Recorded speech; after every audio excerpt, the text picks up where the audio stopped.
Hello everybody, welcome back to REALME channel. In today's video, I'll show you how to fix microphone not working on your REALME C63.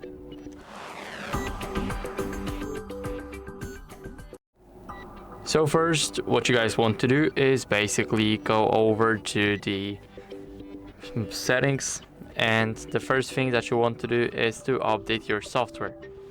So go over to the About phone, it's right at the bottom, and here click and see if you've got any updates. As you guys can see, my version is up to date, so I do not have to worry about anything, but if yours isn't, then I recommend you guys updating it.